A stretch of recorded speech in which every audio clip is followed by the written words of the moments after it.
Today we'll be taking a look inside another of my favorite Kobold Press products, this time the Tome of Beasts. We'll be breaking down my top 5 favorite monsters from this book, and they aren't being judged on any other merits aside from my personal favorites, and I don't want to waste a lot of time explaining more, so let's just jump right in. We're going to start on page 53 with the Cave Light Moss. This stuff is a nightmare for low-level parties, and it's a natural fit in the best environment in fantasy RPGs, the Underdark. These things provide some light for intrepid adventurers, which may lead them to think that it's a place of safety, but these things are dangerous if you get too close, dealing damage and restraining you while inflicting levels of exhaustion.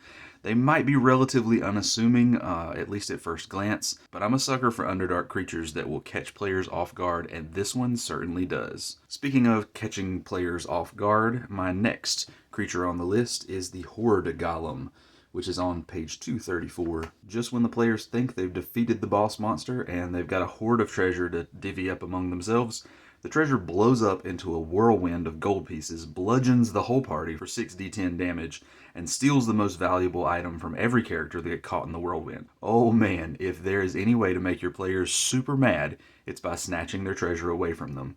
And when the thief of the treasure is the treasure, that's just too ironic for me to not put this creature on the list. But it is only number 4, so we've got 3 more of my favorites to go that rank in higher than this one. We're going to flip a couple pages over to page 244 for the Red Hag. If you have any kind of preconceived notion of what a hag looks like, this one is likely to challenge that preconception. The Red Hag actually challenges quite a few preconceptions about hags, and that's part of the reason that I like them so much.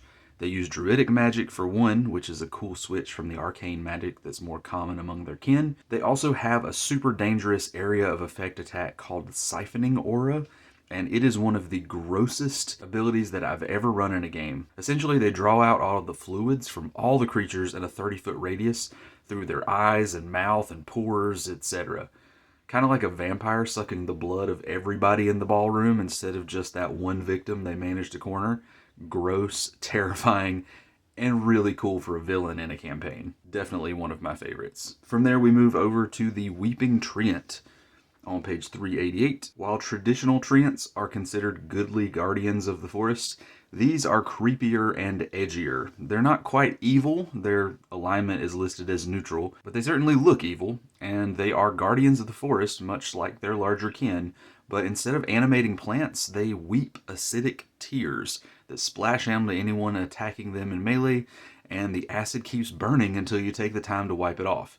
Awesome artwork, really cool combat ability, a creepy spin on a familiar classic, and this easily makes my list of favorites. Before we get to number 1, I'm going to pause and just say, if I hadn't talked about the Acid Ant in my previous video for the Creature Codex, I would probably be stopping here for the Giant Ant, but since I just covered the Acid Ant, I'll skip it and pick something else cool on the list. Aside from the Giant Ant, topping my list is the Shadow Beast on page 345. Now these things, first of all, the artwork is amazing. They look like a weird combination of a lich and a droon, if you've ever seen Raya and the Last Dragon. But these guys really pack a punch, especially in small groups or with allies.